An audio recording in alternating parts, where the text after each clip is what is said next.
Hi, friends. Welcome to the Call to Farms podcast. I'm Sophia Ing, your host today, and I wanted to introduce our next guest on our show. Most people today have been taught that milk is hard to digest, inflammatory, even dangerous. But what if the real problem isn't milk itself? It's what we've done to it. What if I told you there was a traditional way of preparing dairy, so simple, so old, that it requires nothing more than time? And yet it has the power to completely transform how your body responds to it. And here's the part that might challenge everything you've ever been told. Instead of refrigerating milk to keep it from spoiling, traditional cultures actually allowed it to ferment naturally, turning it into something deeply nourishing, highly digestible, and rich in living microbes. And by that, I mean simply leaving it on the counter. Today's guest has dedicated her work to reviving this lost practice. Katya Luniova is the voice behind Slavic Beauty and the author of The Art of Clabber, a guide to reclaiming one of the most misunderstood and forgotten traditional foods. In this conversation, we're diving into what clabber actually is, why so many people today struggle with dairy, and how returning to ancestral preparation methods may completely change the way you think about food, gut health, and nourishment. If you've ever questioned whether modern food is really serving your health, or if you're looking for simple, practical ways to bring your kitchen back to life, this episode is going to open your eyes in a way you probably didn't expect. So let's get into it. All right, Katya, thank you so much for coming on to our Call to Farms podcast. Thank you for having me. It's so exciting. I'm so excited. We've met at HOA maybe 3 years ago, the Three year, Homesteaders three of years ago, that was America. my first. That was my first year. Well, we actually met on Instagram, sort of a bit Okay. earlier, I think. But then we finally personally met. It was yes, it was 3 years ago at the Homesteaders of America. Correct. Oh, time is flying so quickly. I And know. I have loved following you for at least 4 years now. And just got my copy of your new book that came out, The Art of Oh, Clabber, which is thank great. you. I love the recipes in here. The Clabber pancakes is something new that we've just tried. And our dairy cows, we've been gone for 3 weeks, and our dairy cows just gave birth while we were gone. And so we're back and flowing in milk again. So In good, milk, exactly. the perfect time. Um, but I would love to have you introduce yourself a little bit for the audience who may or may not have heard of you. Okay. Well, hi, my name is Katya Luniova. I am originally from Ukraine. I grew up in Ukraine and then I later moved to the United States and I studied there a little bit and then I opened my business. We sell dairy equipment. It's my family business. So, and as I just want to say a little bit how I came up to the idea of writing this book. It's we've been selling cream separators for quite some time, and I was sharing my recipes, my family recipes, with people on internet, and telling them this is so easy. You can just take milk, let it ferment, and make this and that. So I was telling all that naturally because it was just how everybody does it back in Ukraine, and I noticed that so many people start commenting on my post saying, "Oh, that's not possible. You cannot leave milk out. You need vinegar to make cottage cheese." So it got me thinking, like maybe it's just a different culture, because you don't know. And then I start looking into it. I start looking into all the books printed in the United States. I start finding the books, and I wanted to see what was there about, like, what did people even ever use dairy fermentation in the United States. And turns out that that was a widely used skill, that everybody did it because it's the most natural way of getting all dairy products such as yogurt. And because when you think about it, like, people 300 years ago, they didn't have Amazon to order all the cultures to make whatever they want. So they basically turned raw milk into culture. And this is the beauty of raw milk. It can become its own culture. It can become Right. a culture. So this is basically what Clabber is. So then, one thing led to another. And then at the Homesteaders of America, I met Janet, who owns the Sodas Publishing, and Rachel from Whoopsie Daisy from sort of inspired me. She's like, you have to do it. You have so much to say. You got to write a book. So and then that's how it happened. And so the book is, it's called The Art of Clabber. And the second name, the subtitle is The Applying Nose to Tail Philosophy to Dairy. And this is also a very Ukrainian look into cooking. I dedicated the book to my grandmother because everything I learned from her as far as cooking, and the idea that nothing ever should be wasted. Like for food to be wasted in Ukraine, it's almost offensive. You do not waste food. That's so one thing naturally leads to another. You take raw milk, you clabber it, I don't know, you make cottage cheese, you use whey for something else, so it's always, and so this is what I wanted to share with people who, who have dairy animals or who have access to raw milk, that it opens, that learning the skill of dairy fermentation opens just amazing possibilities. All you need now is raw milk and a little bit of patience, and that's it. And you can turn it into so many different wonderful things, and use every single part of it for both sustainability and also for nutrition, because the nutrition is exactly in those byproducts that we often miss and don't use because we don't know what to do with them. Or throw away, right? I think I love Exactly. that you said applying the nose to tail philosophy to dairy.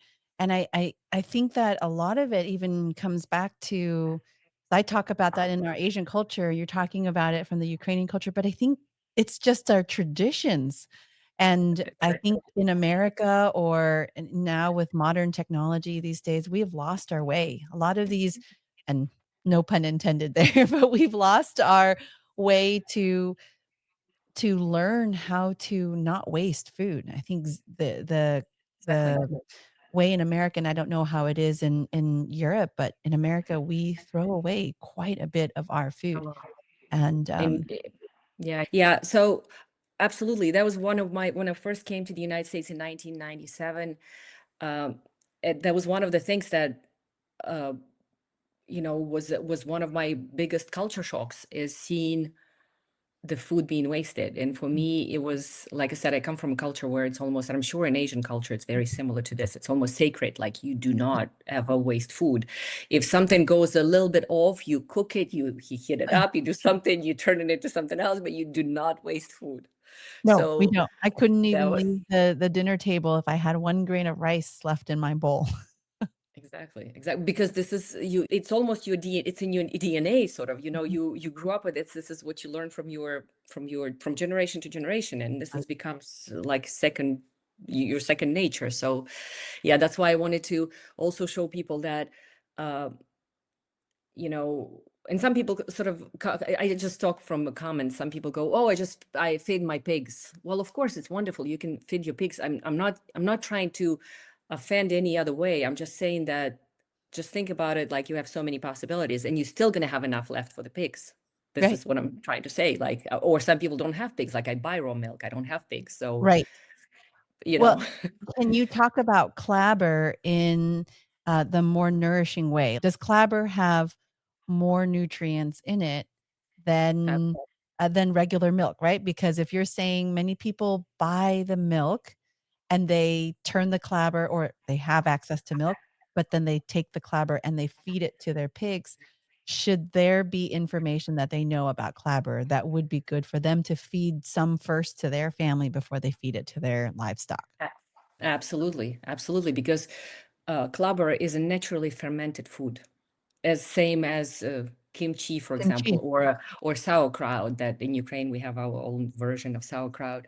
So it's the same benefits for human body, for our gut health, for probiotics intake, enzymes. All of that comes from natural fermentation.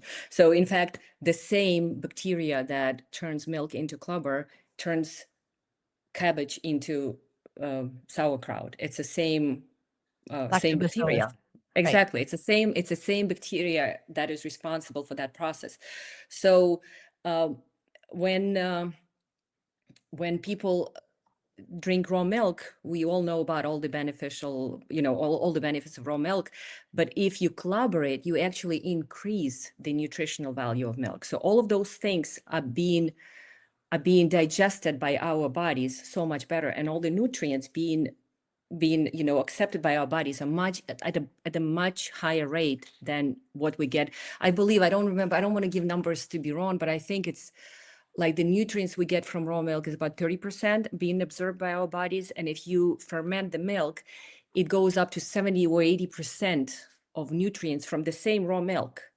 And plus you add all of the benefits of fermentation, which is probiotics and enzymes and everything. So it's wonderful. It makes, if you love raw milk, fermented, and you just double everything that's in there.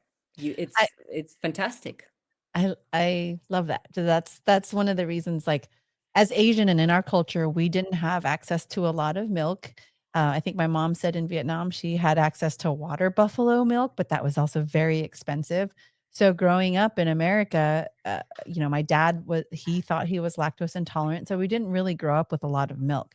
And so it's kind of strange that now we have and run our own micro dairy here in Tennessee. But interestingly enough, I naturally don't drink a lot. Like, our family doesn't drink a lot of milk, raw Mhm, milk. We mhm. we will actually convert it into a long fermented yogurt and, we'll Oh, I've seen clabber you it. do wonderful yogurt. I've seen that on the Yes. internet. It looks fantastic. Absolutely. Right, then you've probably seen the one where we do, like, a Vietnamese yogurt test where we flip it Yeah. upside down. Oh, that looks so good. That looks so good. So But good. that's how we like to eat our dairy. Like, I just like the raw fermentation, and I feel like it's so much better. I feel like it nourishes us even more so Mhm. than if we just drank raw milk straight. But Absolutely, there's a Sophie. lot of benefits still. It's It's just and it's so true what you're saying, because if you think about it, human body has been like, we've been drinking fermented milk so much longer that we have been drinking fresh milk, because we humans have refrigeration only for, in terms of history, for nothing, for like a shortest, tiniest period of time, in comparison to all the time that humans have been milking animals, yeah, had domesticated, animals and milked them. So our bodies are also, for thousands of years, we've been drinking fermented milk and eating fermented dairy products, yeah, because how long does milk stay fresh? It stays only for a couple of hours, and then it starts fermenting. right. So fresh milk is actually a very new thing for us to be able to Mhm. even drink, because, like I said, the refrigeration is only about 100 years or so. And Right. an interesting thing that you said about the lactose intolerance, that's another big plus. And I'm sure you know Right. about that, about fermentation, because lactose turns into lactic acid, because the bacteria turns it into, consumes the sugars of milk, which is lactose, and turn them into lactic acid. So fermented milk becomes, raw milk in general are much better for people with lactose intolerance Yeah. than pasteurized milk bought in the store. But if you ferment it, I cannot say it completely, solves the problem, but for mild symptoms of lactose intolerance, it will be. I hear so many people tell me, "Oh, we started consuming fermented dairy and we forgot about this Yeah. problem we had before with dairy." E So exactly, and we've talked to so many people in our community that we serve too, and same thing. And interestingly, my dad, who never I never saw him drink milk from the store. That's the only way that we had it, but in California, in San Jose, he never had milk before. And then when he came out here, we had our raw dairy. He drank it and had 0 problems with his um, lactose intolerance.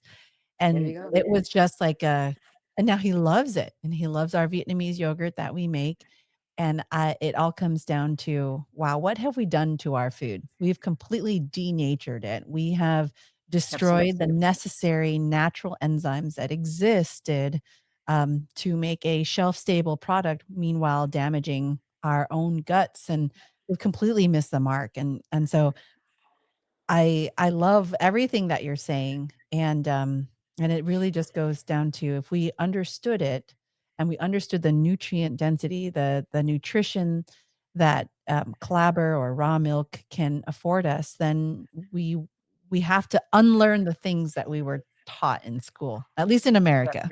Exactly. And they're so deep for some people that it's just amazing. I notice, and this is um, you know, sometimes I say just raw milk in one of my posts, and the comments underneath are just sometimes unbelievable. Like people start saying like bad things, like even like almost offensive things, just because which is I also don't understand. Like if it's not your thing, just scroll by. It's not it. Like you don't have to necessarily comment there your opinion, especially if it just doesn't make any sense even. But and another thing, when people, for example, make naturally fermented cottage cheese, um, that same thing happens with the because again, if you turn raw milk into or any other milk into cottage cheese with the help of acid such as vinegar or lemon, it will curdle the milk. Yeah. So it will, it's a chemical reaction and it will happen, but it will be missing all of the nutrients that I mean, it will have some, but it will not be naturally fermented. It will not be a fermented dairy product. Hmm. And by natural fermentation, you are because I sometimes again say something about making cottage. People would say, "Oh, I just use vinegar and it's fine." Yeah. Well, it will turn into cottage cheese, but cottage cheese made naturally will have milder taste. It will be more, it will be tastier, and plus it will be very much better as a nutritional value, having much better nutritional value than a cottage cheese made Well, with the regular acid.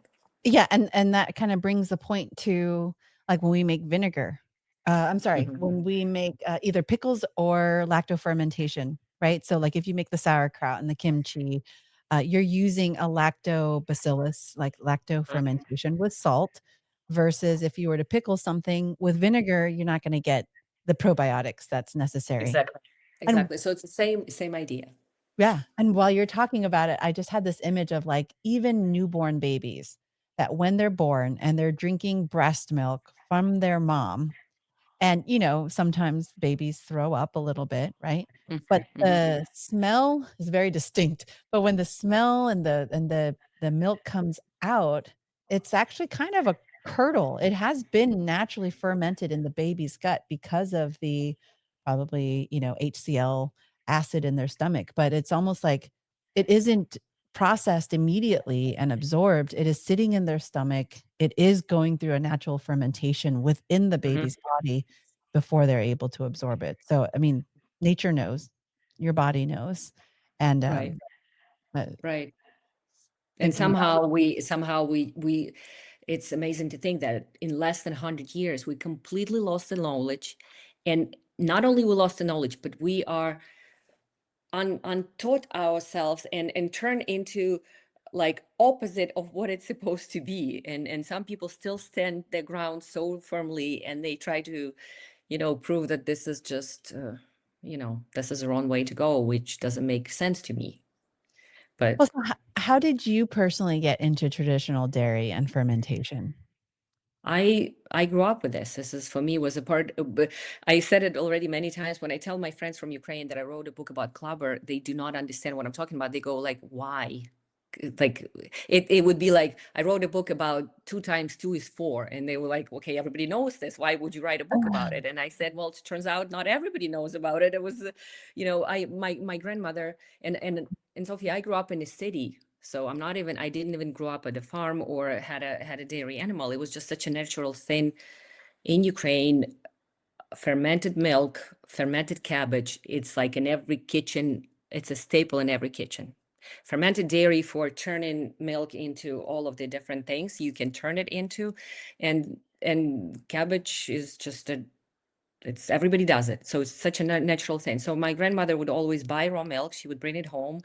And I remember we had always a jar fermenting and one jar in the fridge. And the jar in the fridge, it would be the one that you cook something with, you bake, you make something, you make cottage cheese, whatever you want to do, cook that day. And you start a new batch, and then the new batch start in the next day, and that just rotates, and it happens all the time. And this is the way it is. And you said you And lived in the city, and in in the in your city. culture, raw milk It's and turning into clabber is just a natural thing. it was a natural, absolutely natural thing. So everybody, I don't think well, at least from my generation, I don't think I know anybody who does not know that you can turn raw milk into cottage cheese. Like everybody knows it. It's nothing new, nothing. So for me, it was just a natural way of. I didn't. For me, it was that I told you I had to go through the stage of wondering why are people reacting to this common knowledge, like, because to me I thought everybody's like I thought everybody knows that. So when I start talking about it, like, just natural, like, why don't, because people were saying to me, oh, we don't know what to do with skim milk, like, we have skim milk, what do we do with skim milk? Because they buy my cream separator and they wonder what to do with skim milk, and I just go, well, turn it into cottage cheese, because for me it was just. And then I started getting all these questions, and at the beginning I was so confused. I couldn't understand why would they be telling me that this is not possible? Or so I started Mm. explaining and saying, and then after I started looking into all the books and found out that uh, when I was, preparing to write about my book, I started looking into all these older books, and I found out that exactly the same recipes were used for turning raw milk into cottage cheese. And in fact, people used to clabber skim milk mainly because cream is the most valuable thing Yeah. in milk, and people would use the cream for many things. And then the skim milk that was left, they had to turn it into, they had to make it palatable and turn it into other foods. And almost all of the books mention specifically skim milk being fermented because that was the way of turning it into something nutritional for, Yeah. for ourselves. Yeah, and that's exactly what we do. We milk for the cream, and then we'll turn our skim milk into clabber. But maybe I jumped ahead too much. As you're telling me the story about how many people don't even know what to do with skim milk with the cream separator. Let's just go back to the very beginning, and maybe this was the first question I should have asked you. But what exactly is clabber? Uh, Clabber it is a naturally fermented raw milk. This is but it's it's the way of milk turning into cheese, sort of. It's the natural way of it's a raw milk culture. Uh, the simplest answer is naturally fermented raw milk. But for people maybe who never even thought that raw milk can be fermented, well, that's basically raw milk turns itself into culture. It becomes culture if you let it.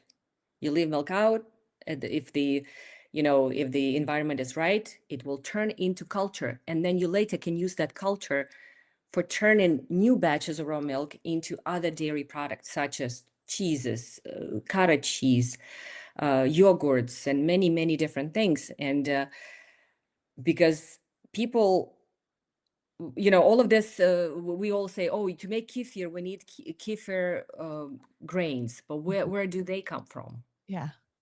Where do kefir grains come from? So the easiest way to think about Clabber is, I'm sure a lot of people now do sourdough. Mm. So sourdough, you can buy culture, you can Mm. buy sourdough Starter. starter and make your own sourdough, or you can grow the sourdough by mixing water with flour, leaving it and leaving it. And it's a longer process, but that's where that starter comes from. It was somebody made it into culture, into that starter that can be later, used by all of us. So way before, if you way before people didn't have a way to go online and just order uh, sourdough starter or Clabber or culture to make sour cream or make yogurt or make cottage cheese or something else.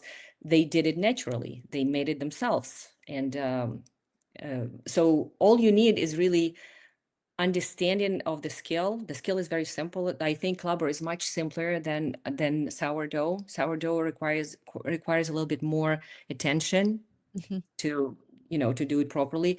Clabber is much easier than that, I think. But with fermentation, it's very important to understand what's good, what's wrong, and what is a good sign, what's a bad sign, and to learn to recognize those signs, and not to get too worried when everything's good, and know exactly when you shouldn't continue when something went wrong. Yes. And how is Clabber different from yogurt and kefir? Clabber contains only live bacteria that's naturally present in milk.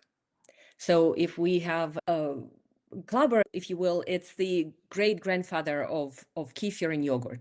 It's the Okay. first possible natural fermented, because people at some point many thousands of years ago, they milked an animal, maybe sheep, I don't know what it was that back then, and then they had that milk that later turned into curds, into the product, and they realized, oh, we can make so many things out of it. We can make Yeah. cheeses, we can make, and that was the way of preserving milk as well, Yeah. because milk doesn't stay fresh too long. And fermentation, as any other fermentation, fermentation is also a preservation of food. That's the way to, it's a way to preserve food.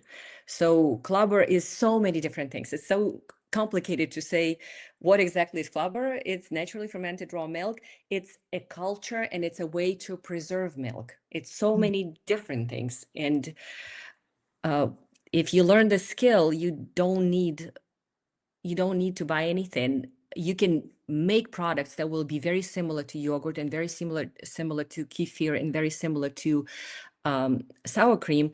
But your question is, what is the difference in them?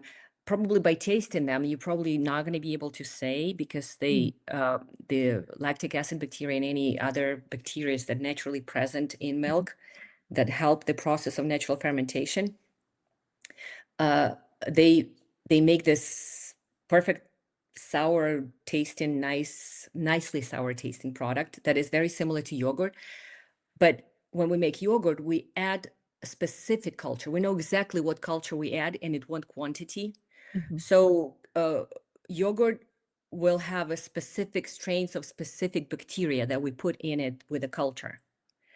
But at some point many years ago, that appeared naturally in, Mm. you see what I mean? Yeah. Oh, the yogurt culture somehow grew itself. So is a sour cream culture, and so is kefir grains. It all happened, and now we can easily continue. So basically, I'm trying to say is, you're not gonna you will have product very similar with a Clabber. You'll have product very similar in taste to kefir or yogurt, for example, but you're not Yeah. going to have exactly the same strains of bacteria exactly, because by adding culture, you know exactly it's a controlled Right. way of fermenting product. So Clabber is all natural bacteria present in milk. Yeah. Well, how So do you know when Clabber is good versus when it's bad? uh yeah, that's a very good question, because milk is it's a perfect environment for bacteria to grow, good or bad. Yeah. Bacteria thrives in milk. It has all of the important whatever it needs to grow. It grows perfectly in milk. So it's a question of, um, if you ferment following the rules that need to be followed, then most likely the outcome will be the positive. The good bacteria will take over, and take over the. How do we know? First of all, I describe it a lot in a book. It's big explanation in a book. Mm. Main thing is the smell. Like I can always tell by just smelling it. Like it smells very unpleasant, rotten smell. If the bad bacteria takes over, you can always almost tell if you smell it. And this is something you do not want to try. Mhm. Don't, Right. because even over fermented, I have my recent post was about over fermented milk and Mm. contaminated milk. Excessive bubbling, like if you see a lot of bubbles, people who make cheese, they know if you have too many bubbles is not a good thing, because it's most likely the bad bacteria got into it. The nicely fermented milk is smooth. It's almost like shiny. It may have some bubbles, but very minimal. It's a Mhm. very, um, you know, like I said, very smooth, very uh, no bubbles, perfect smell. Smells like a very nice yogurt. and it has a very pleasant, mildly sour taste. Yeah. It's that's a good clubber. Yeah. If you Yeah. see any yellowish, like two kind of brown yellow or pinkish or bluish, anything like that, colors in whey. If it starts smell bad, if it has excessive bubbles, this is Right. not good. Right. And it's very important, very important. I also talk about this in the book.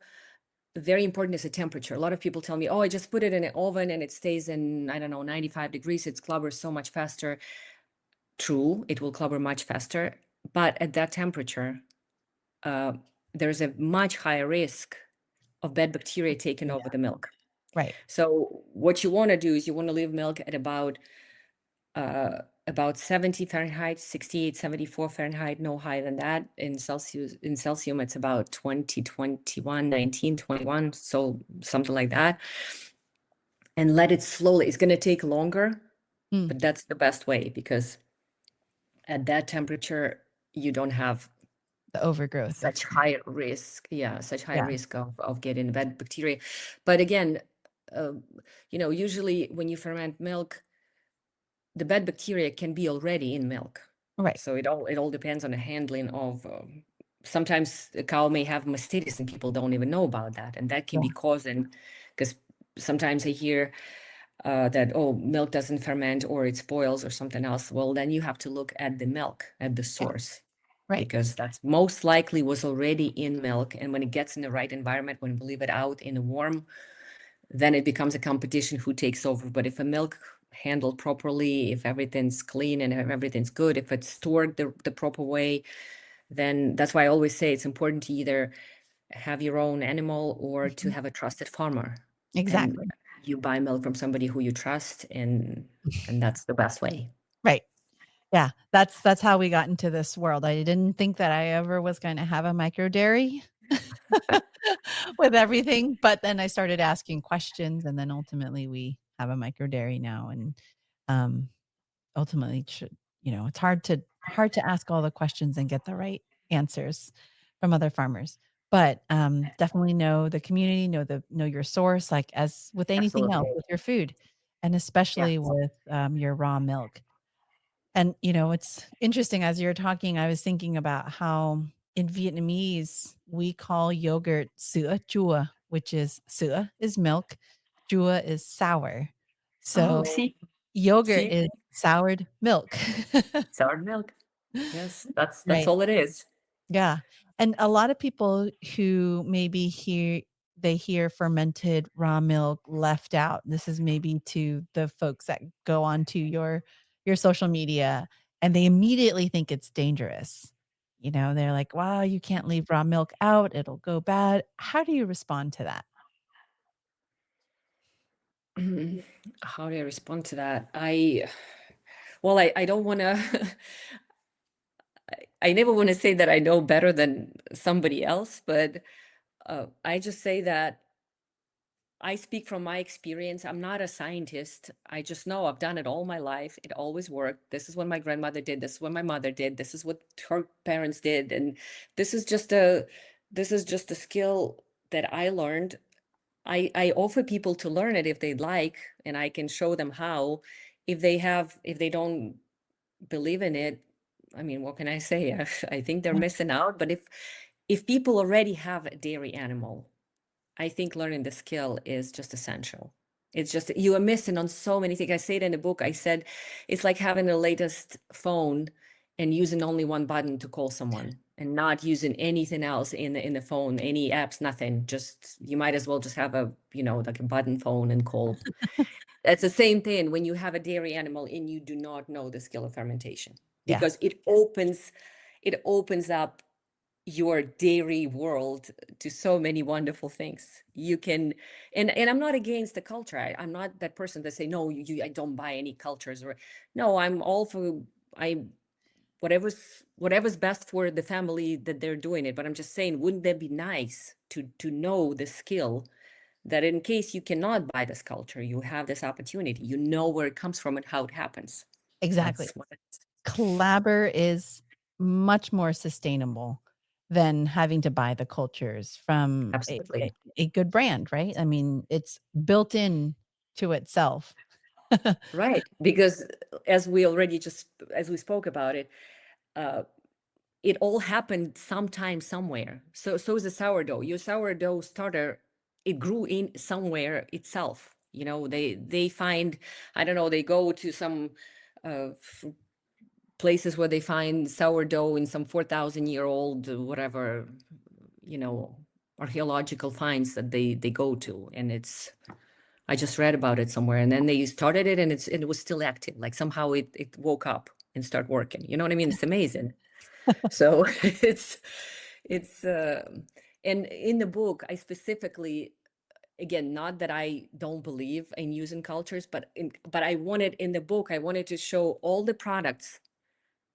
Every recipe does not contain any additional culture. It's all done by by how you can, the ways to use dairy. So I was trying to show that if you try this raw milk fermentation, you have so many more uses for the skim milk that you have. You can enrich your food with protein, with many, like I said, enzymes, protein, and many other things, Yeah.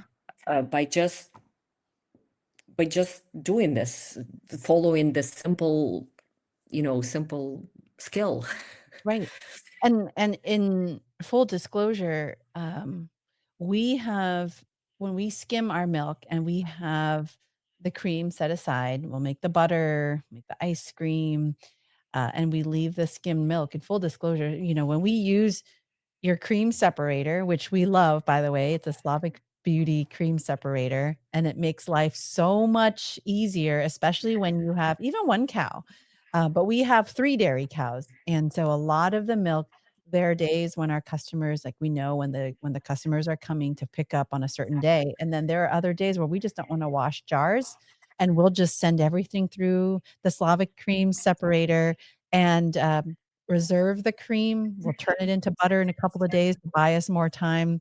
And with that skim milk, sometimes we'll have a 5-gallon bucket of skimmed milk, of skimmed milk that we will then turn to clabber. And so we've now timed the way that we raise our livestock, and when the mama cows calve, we also bring in the meat chickens. So they're about to come in next couple of weeks. The moms just calved, last week, and so which is Oh, fine I'm because the excited. babies right? The That's babies are nice. enduring the colostrum, the early milk, so we give that to the babies, but then as they get a little bit older and we start weaning, we take more of the milk from the babies, from the mama, and then we start clabbering our skimmed milk to then mix with our feed to increase the protein. We're not tossing There it you go. away, and we're feeding it to our chickens, but we've figured out the time frame so that we can have this sustainable farm, using the clabber from the skimmed milk that maybe we would have, well, it doesn't get nothing gets thrown away, but, some people may discard that. Kind of like sourdough discard is kind of to your point of what we're doing with the skimmed milk, turning into clabber again and making so many more ingredients with it. But that's why I wanted to get your book, The Art of Clabber, because in full disclosure, the only real way that we were using clabber before was for feeding the animals because we put it in a 5-gallon bucket and we stir in, our feed, ferment the feed for a couple of days. And I kid you not, I cannot buy another chicken from the grocery store. The That's meat it. that we get from our chicken now is second to none, and we don't there's no way to replicate it, and I think it's because we've improved their gut microbiome. Some people will soak their, I wanted to say, just even soaking the grains in right, whey or blubber, yes, it's a great thing for exactly. the. So we just love it, but your book has made me more open to the idea of now, how do I make that clabber or use that clabber for our own family first? And that's why I was asking that question in the beginning, if it is more nutrient dense, which we know, but I've always associated, okay, this is coming from the city in America, then now farming on 40 acres and being on this journey. I have just associated clabber with fermented animal feed. instead Many of people do. Exactly. Many right? people do. And I'll just come out right out and say it, like, I'm guilty of it, and so that's why I think your book is incredible because I can now make Clabber smoothies, I can make Clabber pancakes, and it's And all I and pro I encourage you guys to try Clabber cottage cheese. I think it's the best. Anybody who tried it, they always then say, "Oh, thank you. This is the best cottage cheese I ever tried. Please go to this." I have three different ways, three different recipes, and the fourth recipe in the book, I even had my publishing, the editors, they told me, why do you want to include the fourth recipe? It's exactly the same as your first or second one. I don't remember. And that fourth recipe was from the old book about 100 years ago. The book was printed. And I took the recipe and they said, well, it's the same as your first. And I'm like, well, this is exactly the point. That's why I Mhm. wanted to have it there, because I want to show that the same recipe that I learned from my grandmother in Ukraine, you guys had it in your books printed in the United States 100 years ago. Like your great grandmothers did the same thing as my grandmother did. So I'm not telling you anything new or revolutionary. I'm just sort of kind of passing on the skill Knowledge. that's been here a long time ago. I'm Yeah. not saying anything new. And this is so I encourage you to try to make cottage cheese with the Clabber cottage cheese. And believe me, you're gonna say, oh, this is the best. This is the best. It's so nice and so tasty. And it can become, your next favorite dairy product. Yeah. Cottage cheese Well, is so great, and in my book I show how many uses you can have for the cottage cheese. yes. Well, Yeah. this So is so exciting. I know you said you had another book that you are working on besides The Art of Clabber, but also talking yes. upon your culture as well. Can you tell us a little bit more about that? So exciting. Right. I'm so excited about it. I just finished talking to the publisher that we're gonna do another book, and it will be printed sometime in 2027. I'm looking forward to start. Like I have a lot of ideas in my head, but now I have to actually sit down and channel them into like a nice stream of just put them all together. I have a lot of things, but the book will be um the working title. We have a working title. It's going to be called In the Kitchen with Nothing. It's the idea of being, because it's going to be the take on the way Ukrainian people or Eastern European people look at um cooking. Cooking is just everyday life for Mhm. people in my culture. So uh, I see a lot of things are becoming, trendy these days, and people make this at home, or I always say this story when I first got to the United States. I remember learning the word from scratch, and it was I couldn't understand what it means, because to me, cook was cook, like you cook everything. And then I asked somebody for a recipe, and they'd be like, "Oh, we bought this." Like I said, how did you make this? And it would be like, oh, we bought this dough and then we put something in it. And I'm like, no, but how did you get like, how do you make the dough? And they go, well, we buy it. And so another way and then when I cook something, people are like, how did you make it? And I go, I took flour, I put eggs, I did this and that. And people would be saying, oh, you made it from scratch. And I couldn't understand what it means. And then I learned that cooking from scratch is when you take ingredients, and I didn't know any other way to cook. Like I thought that's the only way to cook. I didn't know it has to be from scratch, or because you see what I mean? Like Yes, for me, yeah, it was just the way it is. And part that of the was culture. Yeah. and also it was just taking the ingredients you have. It was never, oh, today I'm going to make this and that, and I have to buy this and that. It was just, you open you see what's around and you cook with that. It's Yeah. so the seasonal cooking is also like a trend. People talk about seasonal cooking also. It's so that's what it's going to be. It's going to be like an Eastern European look on to cooking, that is just a everyday life. And I'm going to be sharing the recipes also from my just from my family and from my, so it's going to be a cookbook, but also with a little cultural, cultural explanation. Oh, I love it. I love it. I was, I was part of, Sandor Katz's, fermentation residency program, and he was Oh, talking about how of course, like today we have so many people have like yogurt makers you could buy on Amazon, right? You could buy all sorts of things to make the traditional ferments, which is fantastic. I think that's great. So long as you are getting the fermentation in for you and your family, great. But he was talking about how, like, in traditional cultures, how they would make yogurt would be through Clabber, and then they would put it in with their milk, and they would have their children sleep with the yogurt, around Mm, their bodies because it was always the perfect temperature, and by the time they right. woke up, the yogurt Yeah. would be complete. Oh. And you Doesn't he, isn't the person who wrote the book on fermentation, is it yes, the The book Art of something fermentation? Fermentation. Yeah, Yeah, that's a very good book. I've seen it. Yes, it's yeah. a wonderful book. Yeah. I I think I know have it's an it orange color, I think. Yeah, it's that like yeah. the Oh, thick no, orange. I have it It's over a there, I gotta go. Yeah. wonderful book. Yeah, I've seen it online, but then I finally saw it in my hands when I was just visiting a friend, and Oh, they yes. had it in a bookstore. It's a fantastic work. He describes all of it, and there's a big section on dairy as well. Yes, Yes. about the natural Yeah. clubber. It's just beautiful. I've been on this journey of understanding fermentation in the kitchen. The My interest is more on how our Asian ancestry have done it through like Japan and koji Mhm, fermentation, soy mhm. sauce, miso, all sorts of So many fermented products also in Asian culture. yes, So many. absolutely.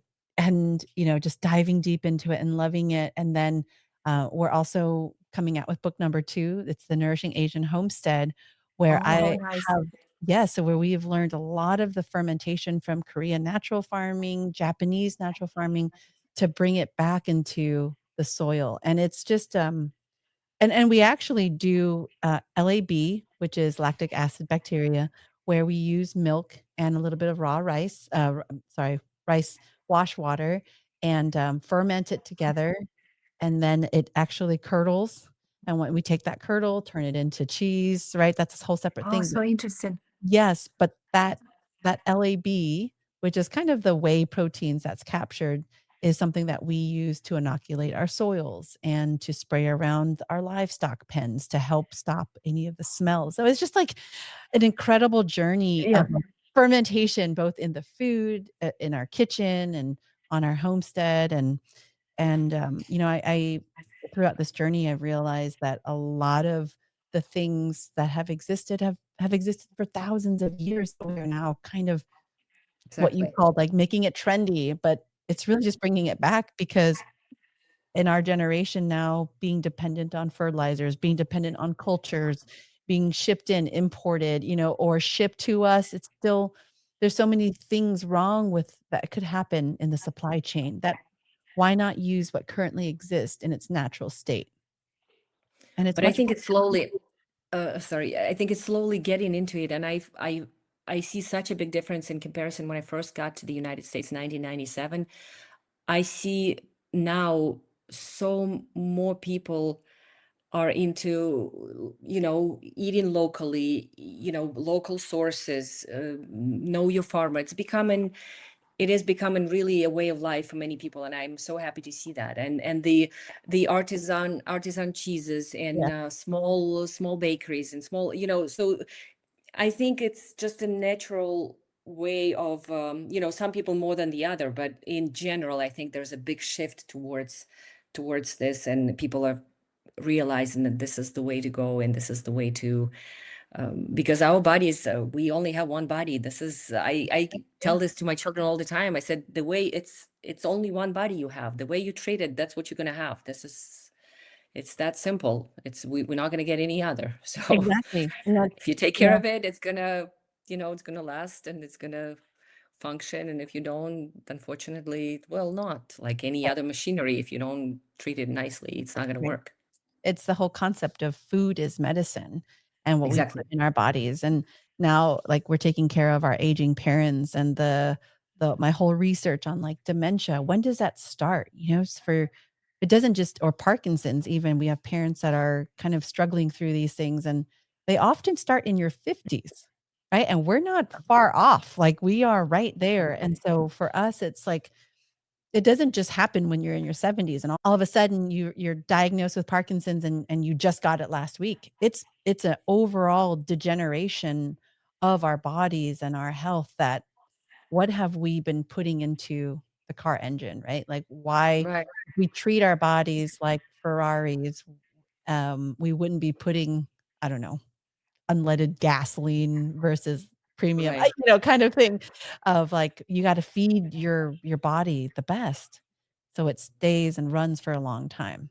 And I think that fermentation, dairy, if it suits you and your gut health and you've healed, like, it can be a very healing and nourishing food, especially raw butter. Absolutely. Raw butter and cultured raw butter as well. This is Cultured raw this is butter, the yeah. this is again something I also mentioned in the book because a lot of people are scared of the word cultured or sour. Like they think sour, if cream is allowed to sour a little bit, it will result in a sour butter, but this is completely not true. Cultured butter, everybody talks about French butter, but French butter is cultured butter. That's how they make butter. They culture the cream a little bit and they turn it in. It's the most, I don't know, it just tastes so much different. If you try properly made cultured butter, it is not absolutely sour. It has a very distinctive taste. It's just an enhanced taste. That's what it is. Yes. That's what it is. Yeah, we don't Really. sell our butter. We used to sell our butter, and we had one customer who she bought all of it every time, even through our reserves, and I was like, "Okay, I guess I'll have more butter." But she just kept buying it, and then now I've gotten to the point where I'll just sell her the cream, and we keep our butter because I can't buy cultured butter, raw butter anywhere. It's just not Exactly. something that people do because of the time it takes to make Right. it. It Right. Exactly. it's not Exactly. This profitable. is a very good point. This is a very good point because fermentation requires time. This is when I talk about this naturally fermented cottages. Of course, it's going to be so much faster. You take lemon, you put it into the milk, and again, I'm not when I say things like this, I'm not trying anyhow. I think when people do something in their home and when they cook, when they try, this is already a huge step. Yes. All I'm saying is if you do have time, try to ferment. It's going to take longer.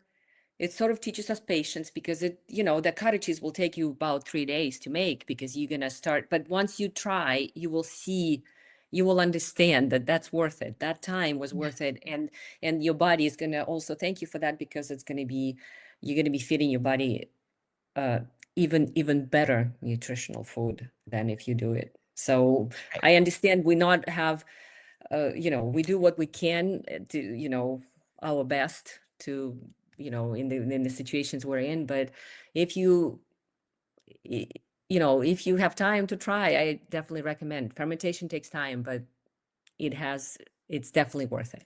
It's Definitely worth it. it's 1,000% worth it, and I wanna just say that it's not 3 days of active hands-on time. No, It's just 3 days absolutely. of setting it aside, Waiting. waiting. That Absolutely, absolutely. This is all about patience. It's a little bit of patience. And then again, the way people, like you asked me about how I learned to fermentation, it's it's a continuous process. Like again, how I remember was my grandmother. It was she always had like one jar is sort of discard, but discard is being used. It's being Yeah, used into everyday cooking, and the new one is there. So it's constantly. mm, You don't stop. And for example, I buy raw milk. I don't have a dairy animal. Uh, so I freeze a little bit of Clabber, and it freezes perfectly by the way, for people who, if you already have a well-developed Clabber culture, just freeze it. It stays in the fridge for like, in the freezer for month and month. And when you have oh, milk again, so if you dry your cow, for example, and you don't have yeah. milk, but you have a nice developed Clabber culture, freeze it, 7 months later, take it out, put it back in milk. Works excellent. I Just didn't perfect. even think about that. Yeah. That's Oh, yeah, so yeah. great.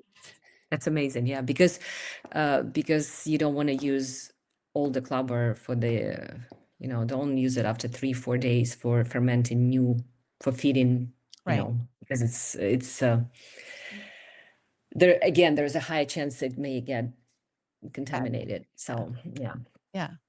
Well, but it freezes wonderful. perfectly. Yeah, so Yeah, it's I'm easy. gonna Yeah, you have this tablet that you can just put in milk and it starts again.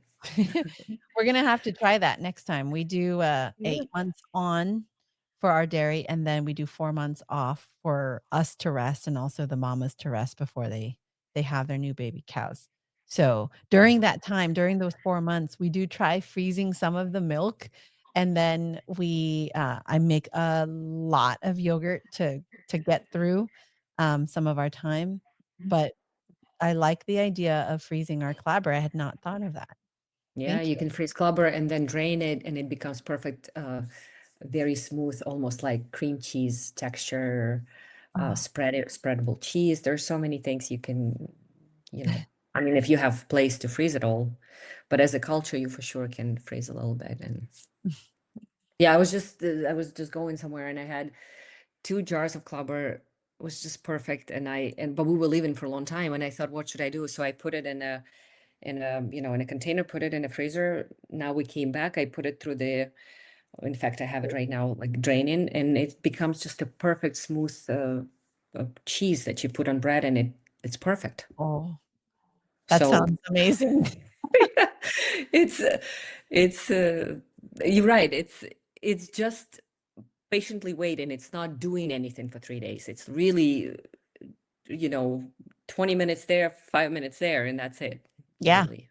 Right. And that culture that you're freezing just helps jumpstart it a little bit Right. faster for when you come back. Same thing with, like, our sourdough. So many times I get people say, like, "Well, how do you do it all?" Or, "You have to time things," and well, I mean, we just got back from a 3-week trip, and we stored our sourdough starter away, and it's okay. We'll just come back and get it going again, and the same can be Survive it. true Yeah, for clabber, absolutely. kefir, yogurt. I made a large batch of yogurt, before I left, and we'll have that yogurt.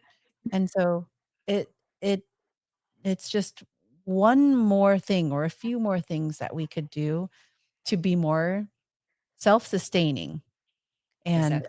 And not just that, more importantly, it's how to nourish our bodies the best way Exactly. and, Exactly. optimize. This is the main thing. Absolutely. Yeah. But we also have to learn, though, I find it with a lot of people who get into fermented foods, the you need to remember the food then changes and can spoil. So if you have cottage cheese that you just made from fermented milk, don't expect it to be for 2 3 months in your fridge and taste exactly the same. It's not going to happen. It will. You eat it for the first 3 4 days, and then you cook with it, because it's gonna because the fermentation happens even in the refrigerator when you put it in a colder Yes. temperature. We all know that if we forget the milk in the fridge for a month, it's going to curdle. It's Right. going to happen because lactic acid bacteria does its job even at lower temperatures. So that's another thing. That's another different mindset we have to understand. See, that's another thing that I found interesting when I first got to the United States. I come from a culture where food spoils, like it changes. Yeah. In my head, food does not stay the same. If it stays the same, it's not good. This is how I look at it. And I already told that story. It was a funny story. I was helping my host family with the groceries. I just got to the United States, and I saw the Twinkies that said cream filled. They had, like, I never seen Twinkies before. I just got from, and so it said cream filled pastry or something like this, cream filled cakes or something. So to me, cream filled, like, I immediately think it goes in the fridge. So I put it in the fridge, and then, it was like everybody laughed about it. It was a cute story to tell. And but I did not eat it, because when they told me, they go, "Oh, it doesn't spoil, you can leave it out," and I'm like, I'm not eating anything. I'm not eating anything with cream that doesn't spoil, because cream spoils. I know that, like, it doesn't spoil it, but it changes. If it doesn't change, that's not cream, like, in my mind. And Yeah. this is a thing that people who get into this fermentation need to understand. That don't expect that, oh, I made cottage cheese, it can stay forever. It it will change. You eat it the first, like I said, 2 3 days, and then you make cottage cheese pancakes, or you bake with it, or you do something else. And this is how real food changes. Right. Oh, If I see something, when it spoils, I think, good, that was a good food. If it spoils at the end, that's a good thing. That's not spoils, but like changes and becomes, maybe, uh, yep. I if I something I stays for a month, yeah. that's not good.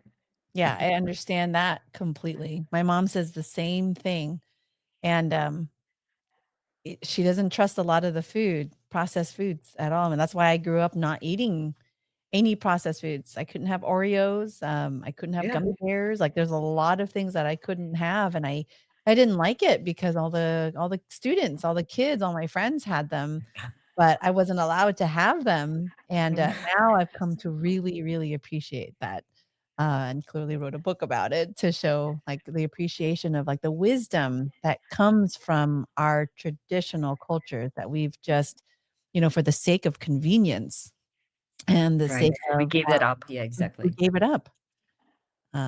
So But I it's thank you. wonderful. You also had your mom, you have your mom next to you teaching you all of that. And it's wonderful that you can pass on that knowledge. And I'm sure your mom's so proud of the book because it's passing on this is something that your daughters can show their daughters and sons. And this is just wonderful, the heritage. Yes. For her. Yeah, I'm grateful for mom, and I tell her that now. I didn't tell her that when I was younger growing up. So I'm very Well, grateful that's for her now, and I'm grateful that you are also on this journey. We're on this mission together to teach a lot of the traditional wisdom for the next generation, for our generation, but definitely for the next generation to keep this going. There's a lot that has yet to been documented, things that have been handed down by our grandmothers, our great grandmothers, our moms, and exactly. to us that it does fall on our responsibilities to document. And I take that very seriously as many times where I'm like, "I don't wanna write a book. It's not profitable. It takes up a lot of my time when I could be doing better things, better return on investment," but I think of this as an investment for our children's future. Absolutely. I so agree with you. And you're so lucky again to have your mom next to you and ask all of those questions because I wish I could ask more questions to my grandmother. She passed away when I was 15. So I ask a lot from my mom, but my mom, she of course remembers many things and tells me many things, but really my grandmother was the person who I learned everything from because my mom was at work and my brother and I were with my grandma, and that was who was just right there for us Yeah. to.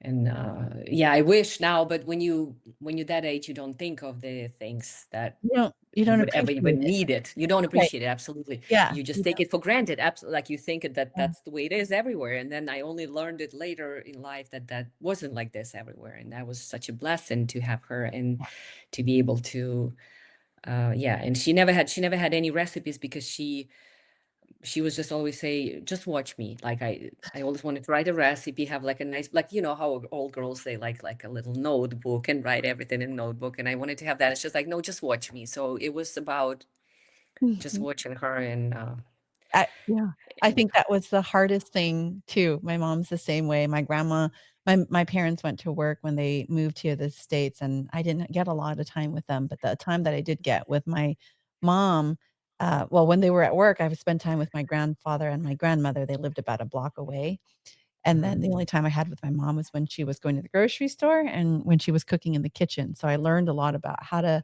pick good fruit and vegetables and then cook it at Well, that's home. that's the essentials you learn But right there.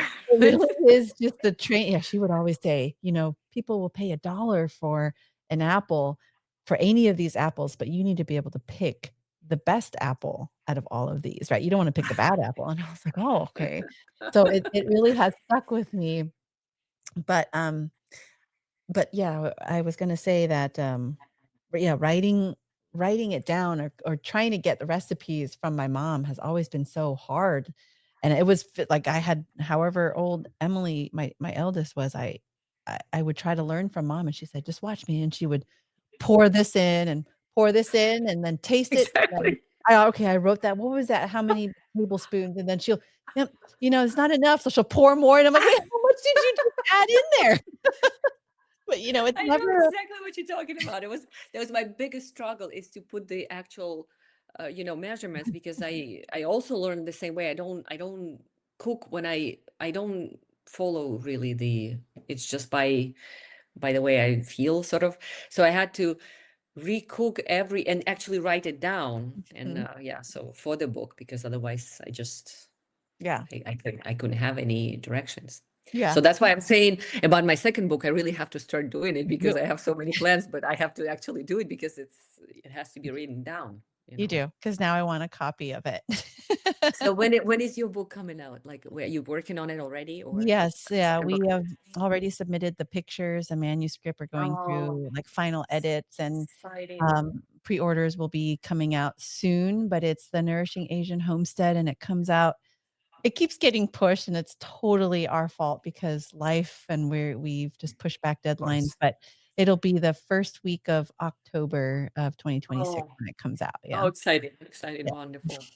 Yeah. Thank you. Wonderful. Looking forward to it. This is great. And I agree with you. This is more of a preserving the culture and passing it on to the future generations. This is the exactly the same way I look at the books. And like I said, this first book and the second one, it's more of a to preserve what I know from my culture and to pass it on Yeah. to so it stays in the family. That's exactly how I look at it. I look at it as, just I think of my grandmother, and that's how I did it. And it made my mom also so happy because Mhm. she so was dedicated to her mom, and it was just a nice sweet thing.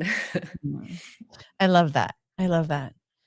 Well, thank you, Katya. Now, for anyone else who has not yet heard you, where is the best way for people to find you? um I'm active on my Instagram account. It's a Slavic Beauty Separator, at Slavic Beauty Separator. I also have the same handle for the uh, Facebook group. Then I have YouTube channel. I recently opened, I don't know, the school community. I don't know if you guys know what it is. It's a place to learn. It's like a platform where you can learn things. So people teach. Uh, it's everything in one place. You can go live. You can have a classroom. You have a community board. It's a place where people come and learn. The way I look at it is like I say to people, if you want to be in the place where you want to mention raw milk and fermentation and don't have people freak out in the comments, that's the place to be because everybody's on the same page. Everybody's talking about that, and you don't have to deal with all of that. You're trying to kill people saying comments, and so it's it's called raw milk fermentation, also known as Clabber or Clabber School, Okay. and people can join for free. And if they'd like to, because fermentation is something that is learned through practice. You cannot learn it by just reading about it. You have to try and see what happens and just have somebody to tell you, oh, what's happening right now is a good thing, keep on going, or stop right Mhm. there, it already went the wrong way, forget about it, and discard and start again. So that's what we do in there. We have people share their experiences, how their jars look, how everything, and then I will have more tiers in that school. We're going to be doing the cottage cheese and everything else. If people want to go advanced, then it's possible too. But mainly, you can learn Clubber there, but just seeing what other people doing and trying yourself and sharing your results, and we discuss it and help you achieve the good results to learn it through practice. That's wonderful. Thank you. And then, if what is the website for the cream separator? The website is called slavicbeauty.net. And we have, besides cream separators, we have many other products. We have butter churn, we have cooling units, like if people have milk and they want to, well, we have small cooling units. We have cheese equipment for small, very small micro cheese producing. So a lot of different products for the small dairy homestead. Oh, And okay. it's www.slavibeauty.net. But our main product is cream separate, but we have a lot of other things as well there. Okay. And then we have a special code to share. So if you're a listener and you want to grab one of these amazing cream separators from Slavic Beauty, use the code call to farms, and you'll get a discounted price off of the full price. So Mhm. definitely check that out. The code is call to farms, and it's slavicbeauty.net. Perfect. Okay. Well, thank you so much, Katya. It was so wonderful to speak with you and to share Thank our you. passion together and our mission together here on our podcast. And we look forward to Thank you for speaking. having me. It was wonderful. It's really Okay. nice. Thank you. And we Thanks. will talk to you soon. And everyone else, we will hope that you have enjoyed this episode, and please share it with your friends and family. There's a lot more to share about the dairy world, beyond just drinking milk. So please spread the word, and we will see you next time. Thank you. Thank you.